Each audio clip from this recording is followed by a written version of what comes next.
strength of that division in a moment. I want to bring Brian Ellison in. Brian, good morning.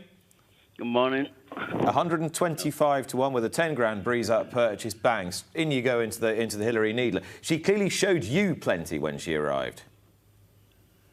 Yeah, I mean, we bought it online sale. It didn't sell. I mean, I bought it after the sale because it didn't reach its reserve price. Basically, since she's come here, she's done well. She has showed plenty of speed, and I said to Chief the owner, because he lives at Beverley, he likes horses running there, so I said, we'll go for this race. I didn't know if she would win, but I said, she won't show herself up, because she's not slow. And she did surprise me a bit how easy she won, so it was good. And she looks a proper little pro as well. So why did you buy her? You see she wasn't sold. What did you like about her? Well, I mean, basically, Keith doesn't like to pay a lot for horses, and when it was on the online sale, I was going through, and I rang him up, and I said, this filly hasn't sold. And he said, well, have a look at it, and I rang Roger Marley up, who breezed it, and he basically said she's sound, everything. He hadn't had it long, but she's a nice filly, and how much you want for it? Said 10 grand. So I rang Keith back up, and Keith said buy it. So it's basically simple, really. Good stuff. 125 grand yesterday. And of course, this is Keith, who owned Top Notch Tonto, who he paid 3 grand for, and ended up in Group 1s on a regular basis. So yeah, Dream Walker, who won 100 grand race in Galway. I think he paid about £500 for him. You know, he's a great owner, and he doesn't believe in spending a lot of money on horses. So clearly.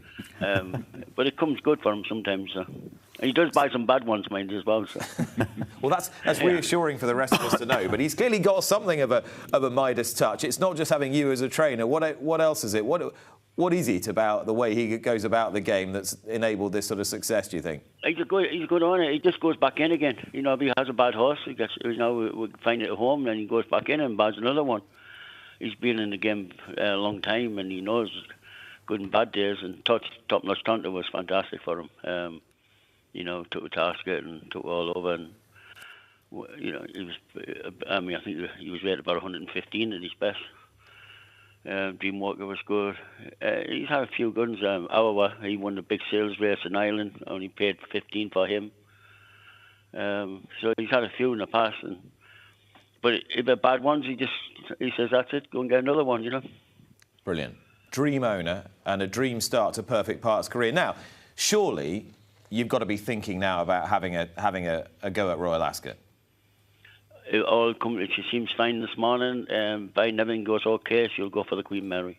Yeah, and it looks an open division. We've got Diego Diaz coming on the show later, who runs Make Haste, who I think will be near about favourite for the Queen Mary. I mean, you know what it takes to compete at a very high level, Brian.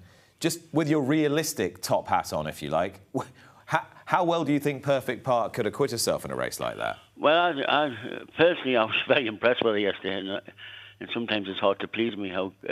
But I think she's really good. And they were half a second quicker than the Colts, I think, yesterday. Mm. Yeah, which takes a bit of doing. It was a good time, good race, competitive. Second horse would take a lot out of the race as well. Didn't get much luck. Problem with Beverley is it could be good or bad. You can have a good draw, it turns into a nightmare. And I think the second horse had a nightmare run yesterday. So, but you can take them two out of it, and I think it was a very, very good race. Now, there might be one thing in your life that's more important to you than winning a race at Royal Ascot, and that would be winning the Northumberland Plate, which is coming around fairly soon. So, come on, is this the year? I think I'm going there with. I'm taking 3, I think, at the moment, and I will probably have as good a chance I'll ever have this year. I think. Once Move Operator is in great form. If it doesn't rain at Ascot, Tashkhan might run there, and we bought Laffy, who was a very, very good horse a couple of years ago, and he's working exceptionally well. So very hopeful. And this has been a quest that goes back a long, long time. I feel like we've had this conversation many, many times before when you've gone in there incredibly hopeful. It has to happen, surely. Yeah, well, Seymour was my best chance when he went clear and he got caught. I think finished third with Tilt. I've had a few good runs in there, but it'd be nice to win it, you know. But well, I don't. I hope it pans out for you, Brian. I really do. And in the interim, a big run from Perfect Part at Royal Ascot would be just the ticket too. Thanks so much. Yeah, I've got a mare run in, on the Friday as well in the fillies race, and she's very good. So I hope I have a good time. You've got a mare running Friday of Ascot? Yeah, she ran at York. She won at Beverley. She ran at York, JV. Just missed a break. Finished very well, and she would go there with a good chance on the Friday. OK, well, best of luck with her as well. Thanks so much. See you soon. Yeah. Thank you. Brian Adams.